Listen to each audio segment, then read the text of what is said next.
Alors aujourd'hui on va faire un brownie healthy avec un ingrédient épatant qui est la courge. Donc tout simplement j'ai fait cuire la courge à la cocotte minute et je l'ai mise en purée et c'est tout. Donc on a 250 g de courge, vous pouvez très bien utiliser du butternut ou du potimarron, peu importe. Ensuite ici j'ai fait fondre 200 g de chocolat noir à 70% de cacao. Ici, on a du sucre de canne blond non raffiné. Et ici, donc 50 g de sucre. Et ici, on a 50 g de fécule de maïs. Donc c'est un gâteau qui sera sans produits laitiers et sans gluten aussi. Ici, on a 2 œufs fermiers.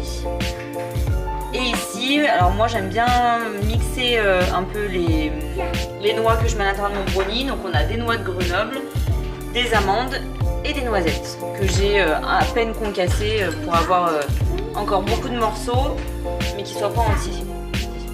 Voilà, donc on va pouvoir procéder maintenant à l'élaboration de la recette. Donc du coup, on va commencer à mélanger le chocolat avec la courge.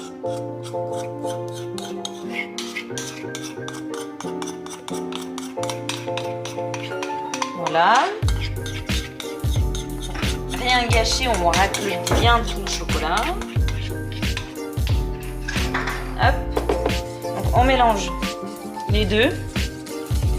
Et là du coup, vous vous rendez compte tout de suite que le gâteau, ça va pas se voir qu'il y a de la courge dedans. Parce que le chocolat prend vraiment le dessus au niveau de la coloration. Et on a vraiment un bon gâteau au chocolat. Hop, ensuite, on va venir casser les œufs. Donc un œuf.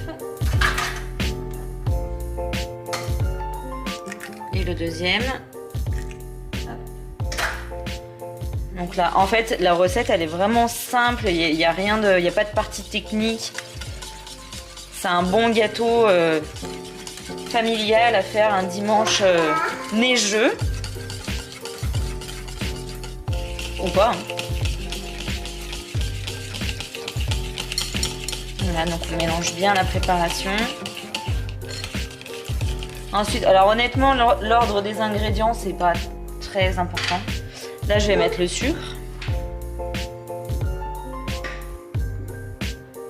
Hop.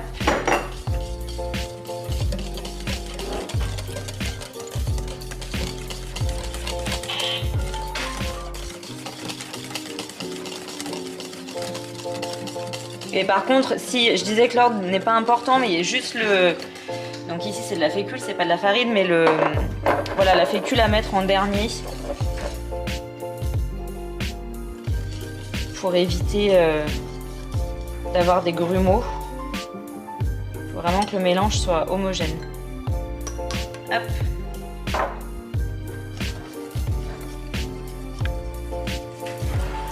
Bon, on évite d'en mettre de partout.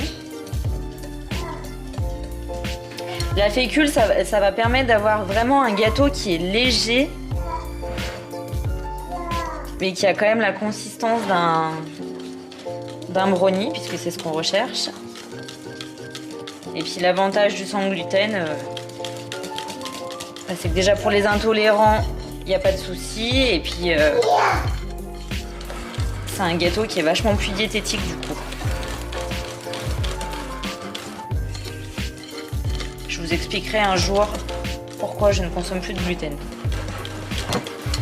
Mais là, c'est pas le sujet. Hop, voilà. Donc là, on a la base du brownie. Vous voyez, c'est super simple, c'est terminé. Hop. Et ensuite, alors moi, ce que je fais, c'est que je mets des morceaux déjà à l'intérieur de mon appareil. De mes noisettes, de mes amandes et de mes noix. Mais j'en garde quand même un petit peu pour mettre par-dessus. Comme ça, rien qu'au visuel, on sait ce qu'on va manger. Et je trouve que c'est important puis que ça fait joli. Hop, voilà. Donc ça, c'est terminé. Maintenant, on va pouvoir mettre dans le moule. Donc une fois que c'est prêt, on va venir le verser dans un moule. Alors bon, moi j'ai pris un moule carré et je mets du papier sulfu dessus pour éviter que ça accroche et puis pour pas mettre de beurre ni forcément de matière grasse. Hop, donc à l'aide d'une maryse, je peux prendre vraiment tout mon appareil.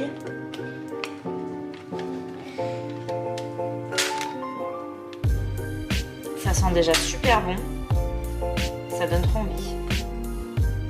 Et comme vous avez pu le constater, c'est un gâteau qui ne comporte pas de matière grasse. En fait, la courge, ça vient remplacer le beurre, ça va apporter la même onctuosité.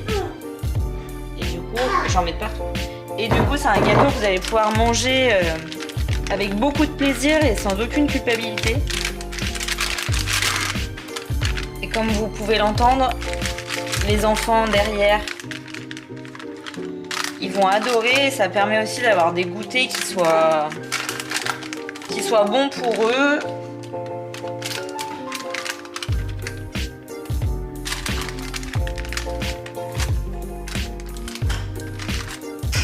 Et qui permettent quand même de faire attention à leur santé et à leur forme générale. Hop. On étale le mieux possible. Hop. Voilà. Et ensuite, je vais venir parsemer avec mes oléagineux qui me restent.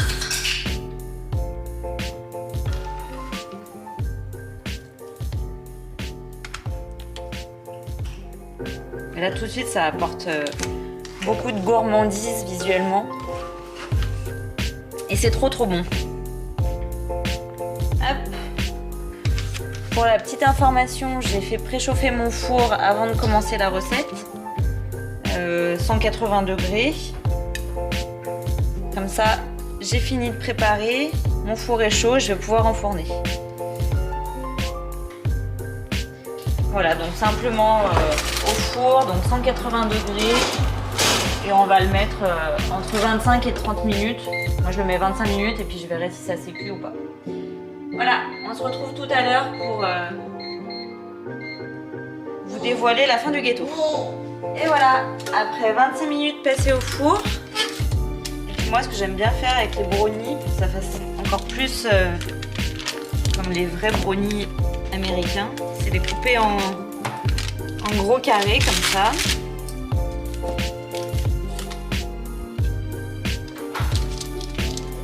Dans un plat.